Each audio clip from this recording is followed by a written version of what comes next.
Oh, hey, everybody. Welcome back to another installment of AI in Learning. My name is Justin Seeley. I'm a senior learning evangelist here at Adobe. Today, I'm genuinely excited because we're joined by somebody whose work has been influencing a lot of the conversations happening in leadership and talent and the future of work.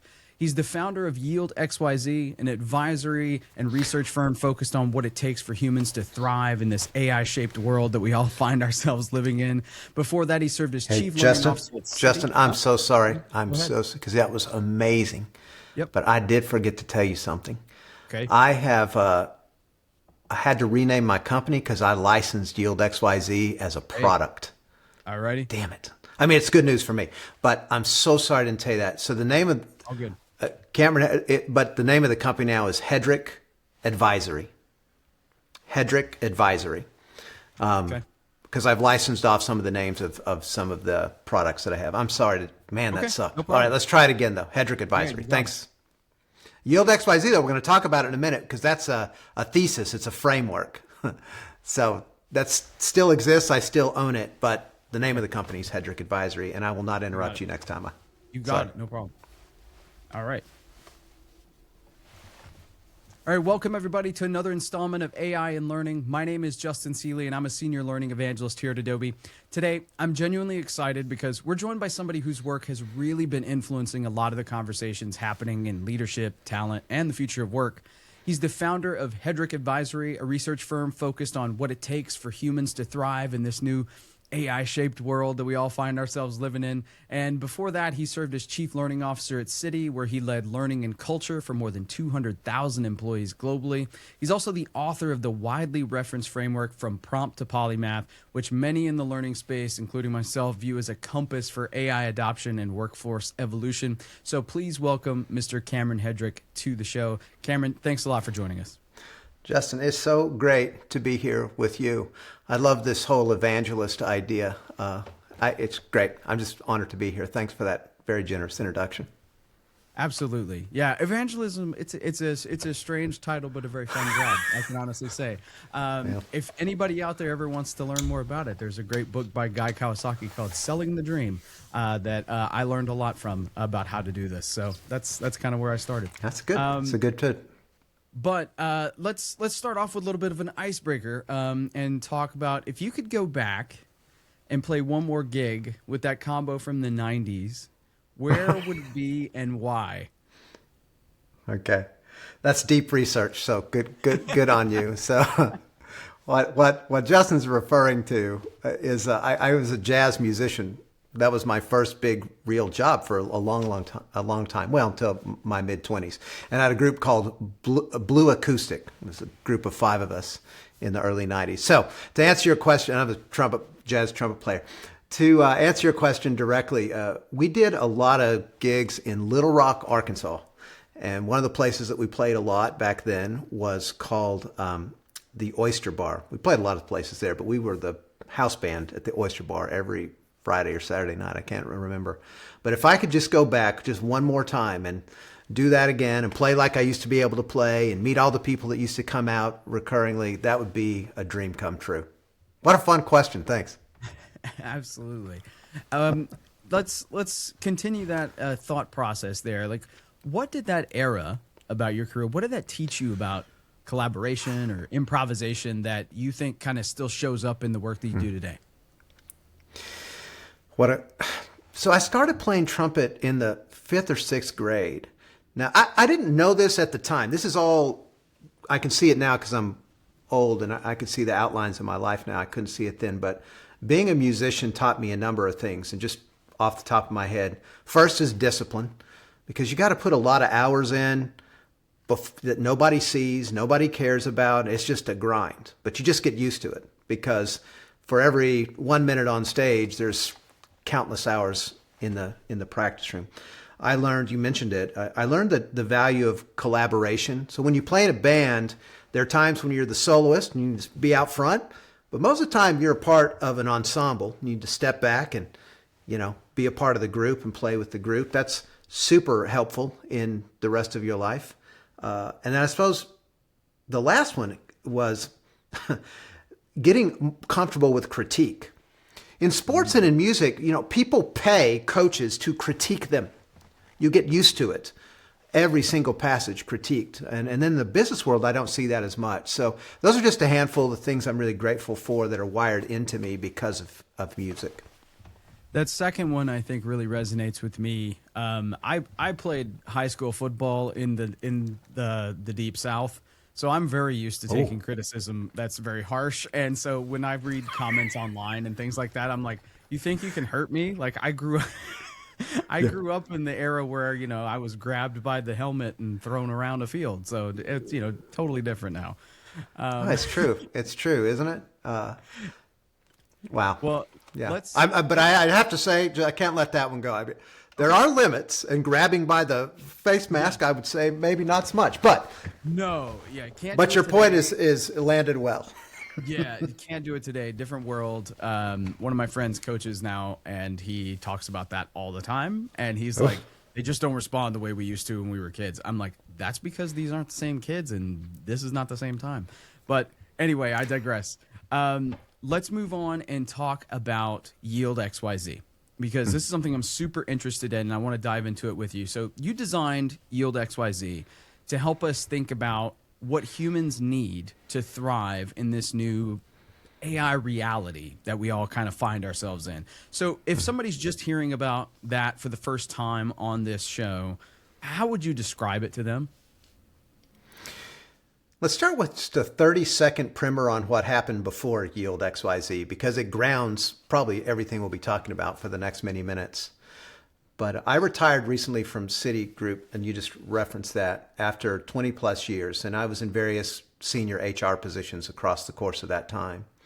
And then the last 3 years of my time there, when ChatGPT, OpenAI, released the first really consumer publicly available LLM, I used it extensively, crazy amounts of time. And I began to see where the future was going with intelligence.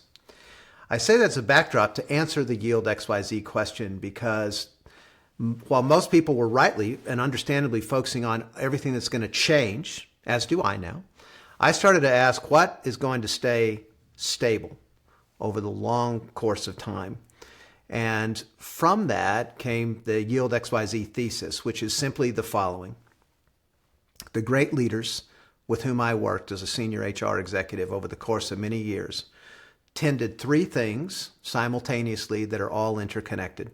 So X, I just named this, X is self-awareness, self-knowing, self-control, receiving critique, inviting critique, not taking personally, just all things self-awareness and self-mastery. X.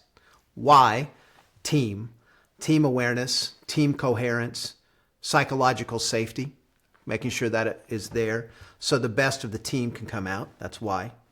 And Z is organizational coherence, which simply means making sure that all the systems, capital S systems, not tech systems, are congruent and serve and create the conditions for the outcomes that you hope for. Yield XYZ. So now the way I view the world is these are deeply human characteristics that will endure. And now, to your point, they're also augmented and really just helped a lot by artificial intelligence. So that's the origin of Yield XYZ and how I use it in my work today. So as part of the X part of that, the self-awareness part of it, I think, skilling in the age of AI has become a really huge priority, especially for, organizations. How do we upskill people in this age of AI? But also, I think for the learners themselves, to be self-aware about what type of skills do I need and things like that. In your experience at Citi, was this something you guys were thinking about, even back then? How do you think about it now? What are your thoughts on skilling, and how responsible is the organization versus the individual when it comes to leveling up skills? Well, the answer to the last part of the question first, which is the individual really must be in control. I cannot, as a CLO or a head of HR, I cannot motivate a person to go and learn and reconfigure, shed old things, bring on new things. I just can't. So I always say, I'm not the learning police or the development police. You must own that individually. But let's go back to the beginning of your question. Look, skilling as a concept has been around since all of time, all the way back to the caveman days, where at some point somebody learned how to make a spear or learned how to make a fire and taught another person and passed on that skill. It's the same thing today, except the skills are more sophisticated. The transference mechanisms are more sophisticated. The measurement of it more sophisticated. So same basic thing. It's just the distribution tools and the way we upskill and reskill have changed. And what do you think the biggest challenges are when you're trying to scale skilling across like a large organization, like a city with that many people? Like what challenges did you face with that? Ironically, it was never the content itself. We could create the content and put it on Rails to get it to the learner. But we could do that pretty reliably. Harkening back to what I said a couple seconds ago, the biggest challenge is the individual motivation to learn and to reconfigure some of the cultural norms that might be there that might impel or sort of hold people back from jumping into the learning and trying new things. So over the course of my time in these roles, I really began to see that I had to treat the cultural and the conditions part of the equation as much as I did the content and distribution part of my job, because together I could start to understand better like what's going to take, what's not going to take over the course of time. Yeah, I think that resonates a lot with how I ran my learning teams myself, because one of the biggest things I always told people is that we are not a content factory. We're a remover of friction. And if the learner has less friction, then the content we create will be more easily absorbed and more sticky, all those types of things.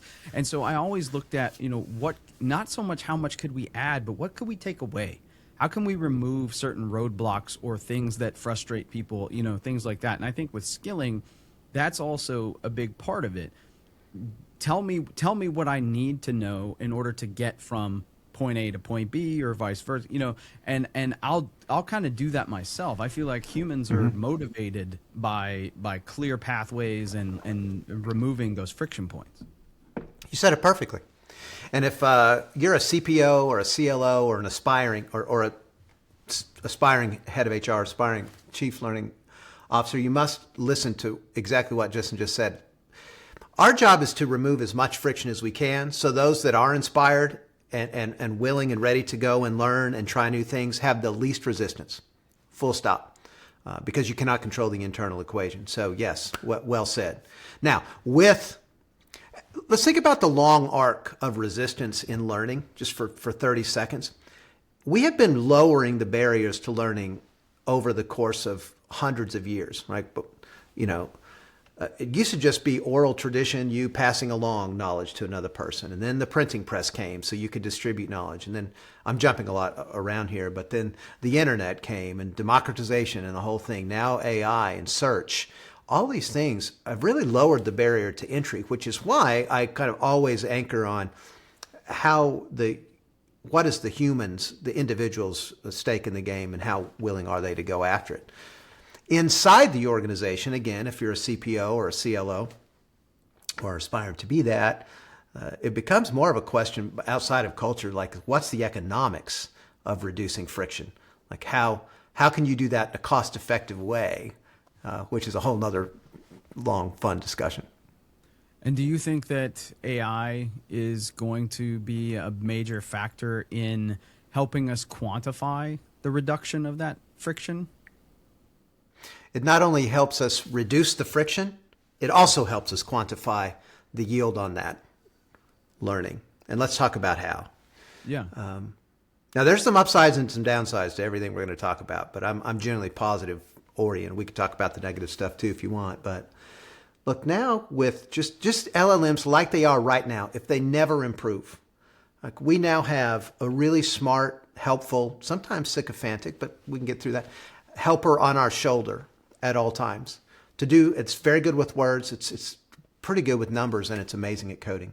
So the friction of just learning and receiving information and learning it from different angles through AI has already revolutionized learning. Full stop. That's the intake bit. The measurement bit, like you mentioned. Now, we're not quite here yet, but here's the future that I see.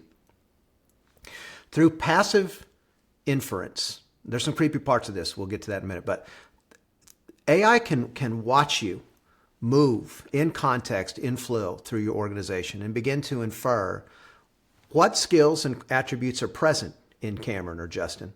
What is the quality of those skills or attributes? In what context? That's a different level of measurement that we've ever seen. It puts Kirkpatrick in the dark. That was great for decades. But the future of measurement as it relates to knowledge and contribution is about to completely change. That's interesting that you say puts Kirkpatrick in the dark. I have a lot of interesting conversations, shall we say, on LinkedIn about my views on where we stand with Kirkpatrick these days, but I will not get into that on this particular. No one liked my views on that, particularly the levels 3 and 4, and they put the icing on the cake with 5. That stuff is a lot of talk, not a lot of actual doing at scale anyway. But let's talk about that on another interview. Absolutely. I think that's something worth talking about. All right, let's switch gears a little bit and talk about prompt to polymath. So you created this framework called Prompt to Polymath, and I want to know, like, when leaders ask you to explain it in practical terms, especially those who just want to know what changes for their people specifically, how do you describe it to them? Prompt to Polymath is a thesis about how AI will move from outside the workplace or the edges of the workplace to the center. That's what I start by telling them. And the reason I wrote it is I think there's only one cardinal sin as a leader that's out there, and that is it is not okay for you to not have an opinion about any major topic or major theme in the world that will impact you. And with all respect, I had too many conversations and asked people, how do you think this is going to go? What's next? And I got this look. I don't know. So I'll explain Prompt to Polymath in a minute, but the genesis of that was not to necessarily be right, but to put something out there that even if people hate it or think it's wrong or can attack it, fine, good. But it helps you have an opinion about where things are going. The basic outline goes like this, Justin. There's just 4 stages in Prompt to Polymath. It's about 9 months old, and so far it's going like I thought it would, and it's fine if it doesn't. Stage 1 is simply this. It's prompt-based AI tools, and the whole thesis is built around, like, they will come into your organization. Here's what they do. Here's what you need to do in reaction to just plain old simple prompt-based tools like we all have today. Stage 2 is called proxies and agents. So this is when AI agents start to show up. They're already here now. They weren't as much 9 months ago.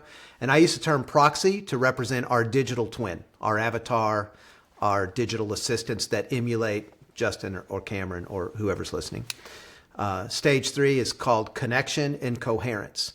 This is the one people seem to struggle with. Stage 1 and 2 people get. Stage 3 is connection and coherence. And the reason that's a separate stage is that my whole thesis is based on the following assumption, that the more context the AI has, the better it can do for you. So inside of a business, once the data sets begin to become better connected, which they're not very well connected today, they can infer and see patterns and sense things that they can't see today. So this connection and coherence phase will up the efficacy of AI.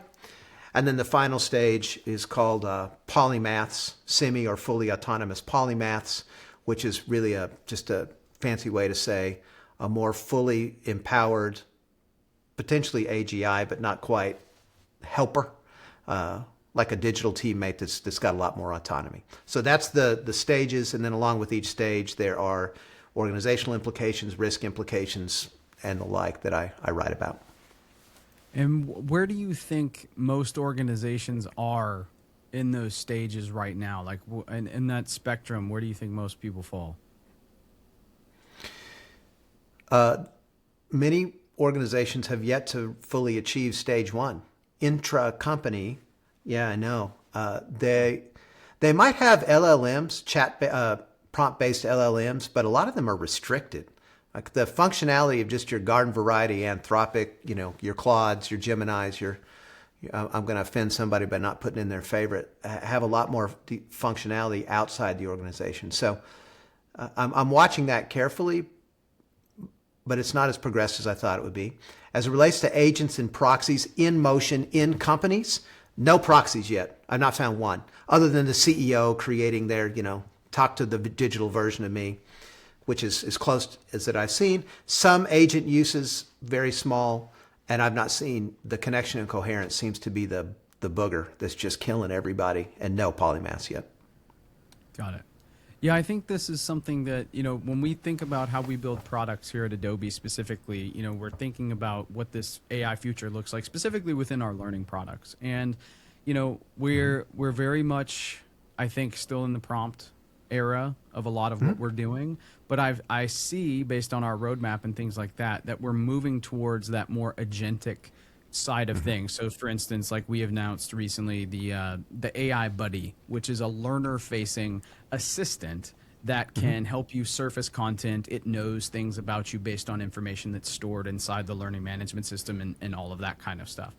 I can see that. I also see this thing called AI Coach that we're working on, where you can situationally discuss a course that you've just taken with an AI, and it can judge you on the efficacy of your learning retention, things like that.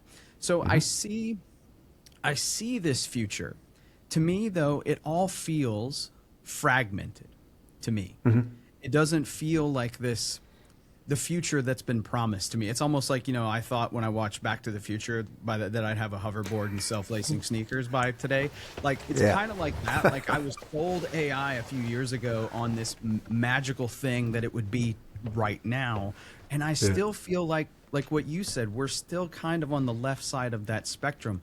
What's it going to take to move us forward? Is that an educational problem with the users? Is that an innovation problem with the company? What do you see it as?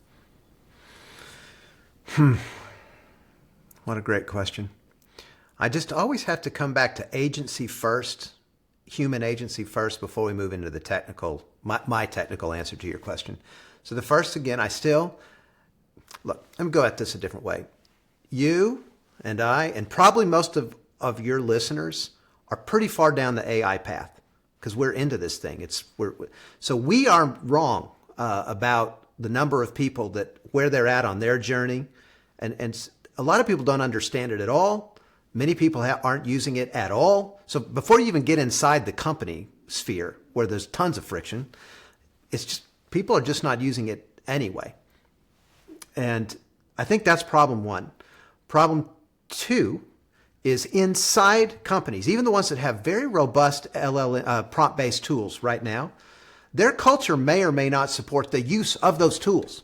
So now you've got a human agency layer, and then you have a company cultural layer that is either, again, accelerating or trammeling individual use of AI, even in the prompt-based sphere. Then you get to the technical layer. And the biggest impediment to the technical layer inside the company anyway is this balkanization of data sets that you need to be connected to each other to create the context for better use. So long way of saying human agency first, company culture second, and then the technical layer thereafter. But they're all creating friction right now. Got it. And I think a lot of organizations, especially because, from top down, they're getting mandates to do so. But a lot of organizations, they want to bring more AI into their learning ecosystem. But that foundation, whatever that may be, isn't always there yet. What do you think the first capabilities should be for them to focus on when they're building whatever it is that they're building, so everything else can kind of grow around and on top of it? What are the basics that you have to have in place for this to be applicable, or not applicable, but foundationally solid? Let me make sure I understand your question. You're asking for if you are the one inside a company building and deploying AI, what's the first thing to build? Is that? Yeah, let's say that I'm the CLO, right? And someone has come to me and said, we have to have AI in the learning ecosystem that we have. In the learning ecosystem. Yeah, whether that's like the LMS, whether that's putting it within the flow of work, whatever it is. But I don't know the first thing about where to even start. Like, what's that baseline level of implementation that I need to put in there first so that I can build everything else you're talking about to get to those other levels on top of it? All right, great. What a great question. First thing I would do, you're going to sick of me hearing this, is to make sure every single person in your learning organization is a power user of AI outside the company. They have to be using at least 2 hours a day in their personal lives. Because, and this is not the first time this has happened, technology efficacy outside the enterprise is actually, it's better sometimes than inside the enterprise. So make sure they just understand it on that level. Second is, and you mentioned this earlier with Adobe, and I've seen that with Adobe, make sure that the foundational applications that you're using today for all sorts of things, design, development, delivery, all of it, make sure those providers are implementing various forms of AI in their tools. I made the mistake when I was a CLO, when this thing first popped, is that I thought that I would just need to bring in the AI separately from all the applications that I already had invested in. And that's, now I say that, I seem like that sounds very naive, but at the time I didn't know where this was going. Sure. So I would do that. And then finally, hopefully inside the company, you've got just basic LLMs that are good with words, that are connected to your content libraries. This is where I would start. I would start with the design and development shop to make sure that they are using these large language models for content outlines, visual creations, test writing, validation, and the like, interacting with that in a way that really it is cutting their time dramatically. That's where I would start if I were a CLO today. Got it. Yeah, I think, on that first part of that where you're talking about the people themselves being power users outside of the organization, I think that's something that a lot of people gloss over. And when I go and I speak to these organizations, I go on a lot of client visits and things like that, and they ask me a lot of questions about how do I get my people better at AI. I always tell them, there's a big difference between literacy and fluency. And being literate about AI, understanding that what ChatGPT is or what Gemini is way different than understanding how to get something meaningful out of it once you're using it. So I think, I would invest in training and upskilling that helps people understand how to better speak to these, because they're all different as well, right? Like I did a talk in November called "It's Not Prompting, It's Creative Direction," where I try to get away from this idea that you're just throwing a basic query at it and hoping that it comes back with something magical. You've actually got to direct it like a creative director talking to a junior designer, to get the output that you want. And people were like blown away that because I did a progressive thing where I did a basic prompt, I did a medium prompt, and then I did a really detailed prompt, and they saw the difference in the imagery for this advertisement I was creating or something like that. They couldn't believe the difference. And I think that's something that needs to be very illustrated for people, and they need to be grounded in that fact that, there is that difference between literacy and fluency when it comes to these things. So further to your point, which is fabulous. If the nature of your question is more about content, like what as a CLO, what I put out in content wise, obviously the tool has to be there. You have to have something to apply this learning to inside and outside the corporation. But sure, prompting, the way you explained it is much better. And most people, as you know, come at this prompting for the first time like a search engine. And I just take just a fairly different tact, which is treat it like a really smart friend. It's a conversation. It's the reason it's called a chat, because it's a back and forth. And when I started, the memory was this long. It remembered the last couple things you said, and you go, hey, don't you remember 10, 20 minutes ago? Now it remembers a lot. It's a lot more robust. But let's go back to this. So let's assume that a person outside and inside of work is using it, and they're moving up into the fluency sphere, to use your point. Now we have something else that we have to deal with. I had a very brave person, more junior person, say this to me the other day in December, because most of the time I'm talking to very senior folks. And she said to me, hey, look, I get this thing. I use it a lot. And I can see that 50% of the work that I do could be done by this thing. But why am I going to confess to that? Why am I going to put my longevity on my job on the line? Nobody has said that as clearly and as emotionally as she did, but we got to take that into consideration. And this goes back to the cultural thing. If the companies aren't saying to their people, we want you to re-engineer your own job, no company should ever guarantee employment. That's a fool's errand. But to encourage it, to bring it up above the waterline, to create some safety for people to do it, they're going to continue to hide in the shadows, even the smart ones. And this is a complex equation. That's why I love it. But this is not this is a multidimensional opportunity.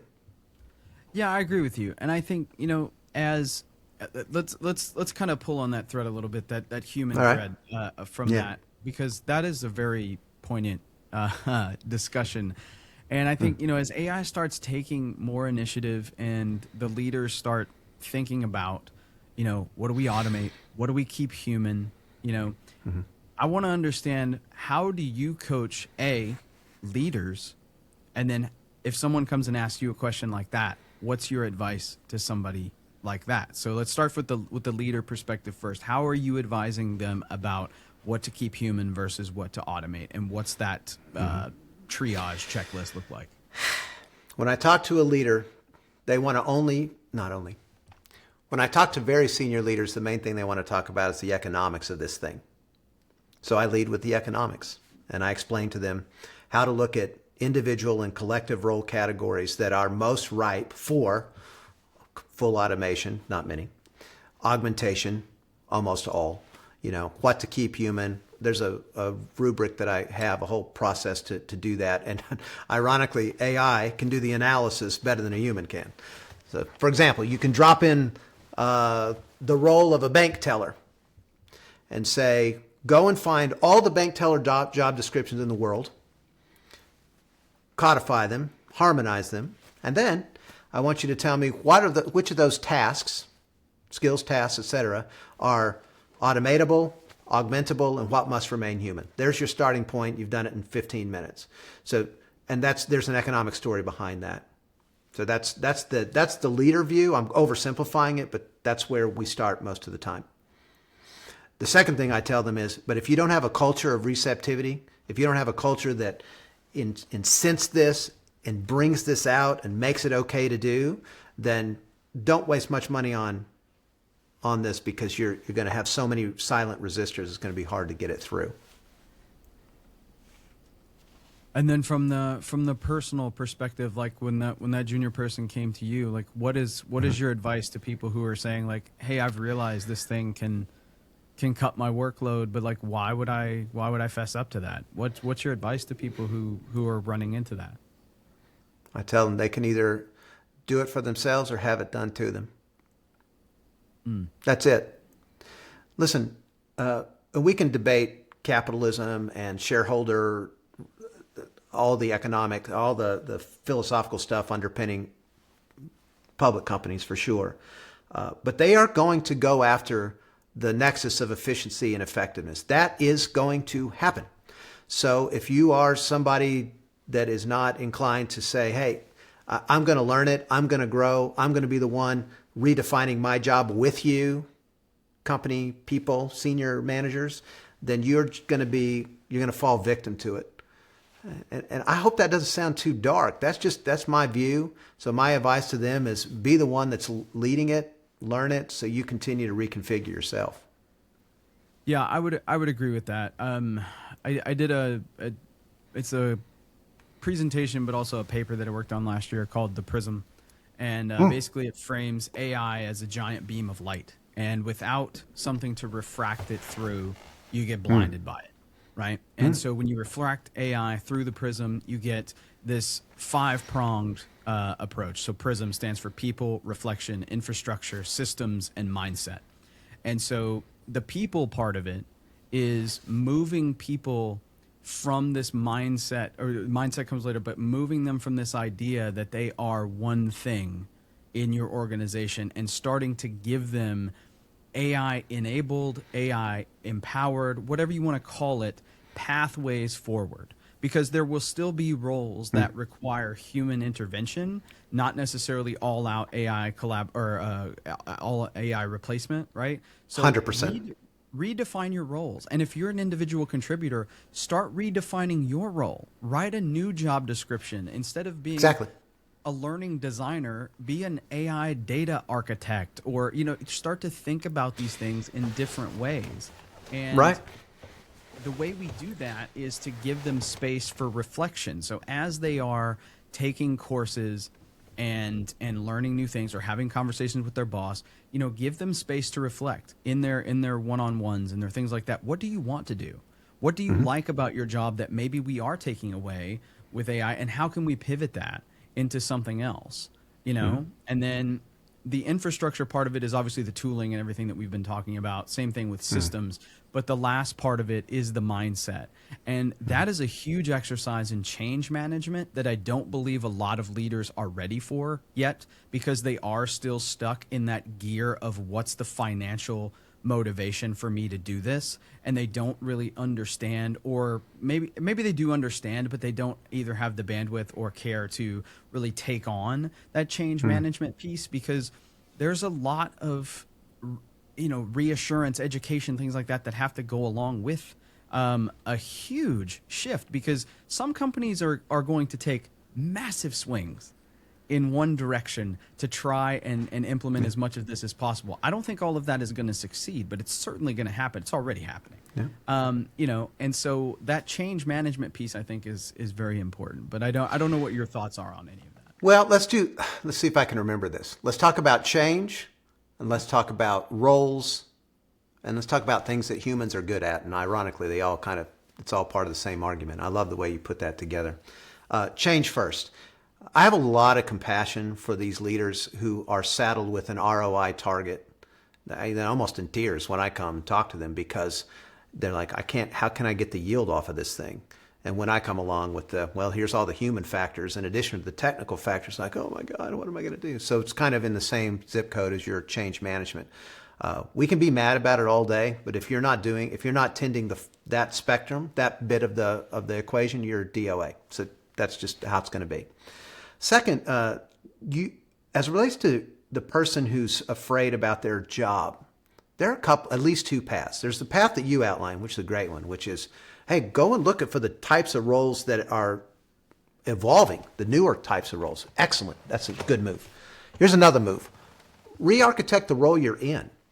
Very few roles are just going to disappear this Tuesday afternoon. They're not. It doesn't work that way. I'm sure there's some exceptions, but I'm talking about the bulk of roles. They change incrementally with new tech and new process engineering. So be the one that's leading that stuff, right? And you'll learn with everybody else. Here's the good news for everybody out there. This is not math that's been going on for hundreds of years. Most everyone is learning this on the fly, and you can too. And here's the final bit of encouragement, the third thing. My argument, it's not an argument, but the thing that I would tell people is that humans still to this day, and this may change over time with AI, but we retain some uniquenesses that are our superpowers. And things like empathy, things like vision casting, things like presence and being here, EQ, and understanding context. These are things that the current day AI does not do very well. AI needs the human, and now the human needs the AI. So if you can do that dance, you're gonna be okay. We all will for a while. When you say a while, how long is a while? I always have to say some silly disclaimer like that, because if superintelligence comes, right? Some say we're already in the singularity and all that kind of thing, but if there's like a new, almost like an alien. This is the best way I can explain. I explain it this way to people. If an alien race landed, like real forms, embodied intelligence that you could hire and have them do tasks, but they're way smarter than you. That's analogous to what may happen. I mean, many people say could happen. So I always have to leave the possibility of that. And then now I've got a whole new workforce, synthetic intelligence workforce. what am I going to do? So that's what I mean when I say for now. Got it. So let's start rounding the bases for home here. I want to talk about what you're working on right now and kind of, where you see things go, because we talked a lot about where we are, but let's talk about where we're going. So what, if anything, are you working on now that you can talk to us about, and how is that going to maybe change our perspective, or has your perspective changed since any of these other things that you've worked on have come out? The only way my perspective has changed is that the intra-business friction, I'm just going to keep using your word because it's perfect for this, is way more friction than I had ever imagined there would be. Way more. So I'm less, my timelines have increased as to how long it would take to ingest, to metabolize AI. So that's the biggest change to my thinking. None of the broad outlines of my thinking has changed. I just don't think that the alien superintelligence is going to show up tomorrow and replace us all. But I could be wrong. But I just don't. So that's the main thing that's changed for me. The thing I'm working on right now, I'm trying to get this paper out by the end of next week. It's called L&D Next. I've done lots of the baseline stuff, but a lot of my audience are CPOs and CLOs. And I'm going to just take a swing at like going, hey, if you're a CLO, this paper specifically about learning, what should you be thinking about? So that should come out next week. And then after that, these are some things I can't talk about private clients, but I'm doing more work with boards, which has been fun. And I'm learning that space as well. So those are just a couple of things in response to your question. Okay. So without giving too much away, because this has been a really thoughtful and energizing conversation for me personally, and you've given me a lot to think about, but knowing kind of where I think you think we're headed, these people you're talking to, these boards, the CLOs, people like that, what is like one idea that you hope they have that sticks with them when you leave the room? Mind the conditions that you're putting this content into. I just can't stress that enough. You could spend millions and millions on content and fancy tech and all these types of things. But if your learners aren't motivated, if don't feel safe to try it, to actually be the leaders in their own reinvention, you're just fighting a hill. You're pushing a rock up a hill that's just too difficult. And too many times I get this blank stare like, well, I don't even know what you mean. And I give this one simple example. Like if a manager, only word I'm coming up with right now is rebukes, which is weird. It's like I'm in church or something. If a manager somehow quells an individual's use of technology and asking of questions about how these things could change, it will just kill them. They'll go back up in their hole, and multiply that by lots of people, and over time that company is going to suffer for that. So the cultural dimension of this is something I think we need to think a lot more about. Yeah, I would agree. And I think that, we almost have to go back to that old thinking of tech. You remember the old way of tech was like, think fast, do things, break stuff, that kind of stuff. And everybody kind of had freedom. Like when I remember getting my first tech job and there being like no limits to a degree on like what you could try or what you could build or whatever. That's where I think like it's almost like we got away from that at a certain point, and now it's like, can we open that gate back up a little bit? Because if we don't, you're right, people are gonna be afraid to try things. They're gonna be afraid to fail, and being afraid to fail is being afraid to learn. And I am a huge proponent of learning, and I fail all the time, and I'm totally cool with that. But I think a lot of people aren't cool with failure, leaders included, and so I think we need to get past that. Well, to your point, there's the humans. I don't know why this happens, but some of us are wired to I'm just going to use the word fail. I think we should draw a finer point on what that means. But they're like, okay, yeah, I'm resilient. As just Cameron alone, outside of the context of a big company, I'm fine. But if you're inside a company, even if you're predisposed to trying things and failing, but they punish you, now you're in trouble. Now you're quashing the inherent, like somebody who would have done it naturally, but now you're imposing restrictions on them that will ultimately, your bottom line will suffer. Just one other thing before we go, because I have to pick up on it's all inspired by you. The nature of the company matters. Okay. Now I came from 20 years of a massive company, 100 countries, super regulated.